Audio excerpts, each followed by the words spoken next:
The residents of Barangay Kal-anan, Tabogon, Cebu were overwhelmed with gratitude after receiving aid from SMNI Foundation Incorporated. In the midst of loss and suffering caused by the powerful earthquake, hope arrived at their doorsteps. Here's the report from Franco Baranda.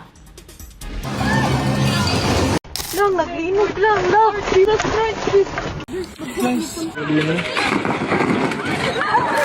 On September 30, a 6.9 magnitude earthquake struck the northern part of Cebu.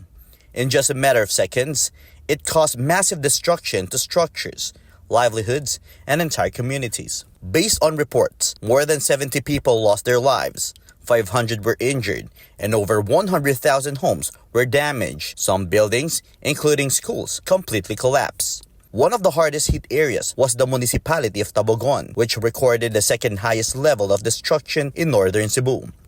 Barangay Kal-anan, a remote village whose residents are mostly farmers and fishermen, was among the most severely affected. Schools that once served as centers of learning were temporarily converted into evacuation sites for families who fled their damaged homes. However, because the school buildings themselves were also damaged, evacuees were forced to sleep outside in tents and makeshift shelters. There, the residents faced extreme hardship and deprivation, lacking food, clean water, and basic necessities. Ay mabigat sir bilang bilang guro na makita nimo yung building na mga bago pa yung building unya nasira lang, isang iglap lang nasira sa aming araw-araw na kanang pagpupunta diri sa paaralan. At ngayon nakita namin yung mga sira, parang makato jud mo lo.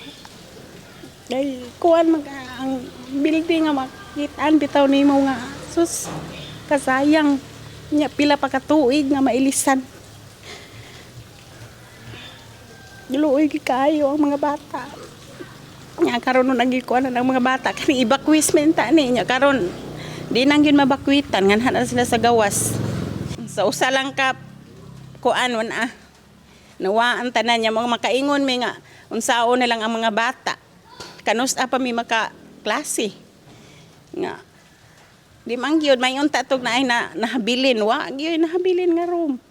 Yung kaba, hindi mo ma-explain yung gaano ka, yung pangamba mo kung anong mangyari sa mga bata, yung inigaan namin hindi ka makatulog. Masakit isipin kasi sir.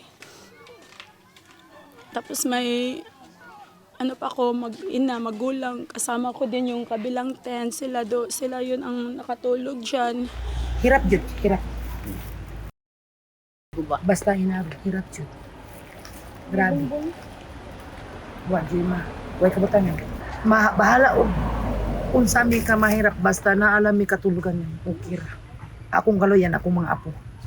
Kay naasa lapo. Sa hitabo, grabe kasakit, yun kasakit. Way kabutangan kay inanganon patatulog na unta mi akong apo. Among namatan. Ba sa matayo na. Nya ang akong naluyan ang akong mga apo kay grabe jud kagagmay pa. Dili pa sayon among gahimtan.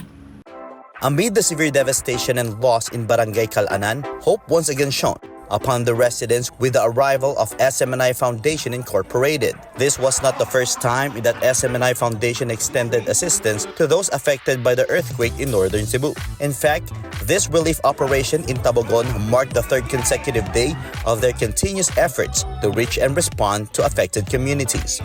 Even before arriving here, the foundation had already extended aid to the towns of Daan Bantayan and San Remigio. Each beneficiary received sacks of rice, pails filled with grocery items, gallons of clean water, and ready-to-eat food packs. Because of this, the entire gymnasium of Kal-anan Elementary School was filled with joy and excitement, not only because of the abundant assistance brought by the SMNI Foundation, but also because of the singing and dancing that lifted the spirits of the residents, replacing their sorrow from the devastating earthquake with moments of happiness. That's why thousands of residents in Tabogon expressed their heartfelt gratitude for the assistance extended by the SMNI Foundation. Salamat kayo SMNI Foundation sa tanang sponsor sa tanang nagpaluyo ni Ani. Thank you so much.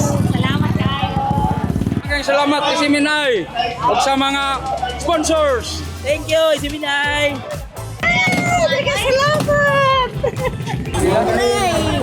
Foundation and sponsor.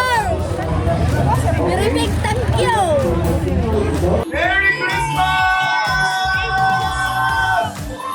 The aid and compassion shown by SMNI Foundation Incorporated, together with its generous donors, provided not only physical support but also hope and inspiration to the children, teachers, and families who lost their homes.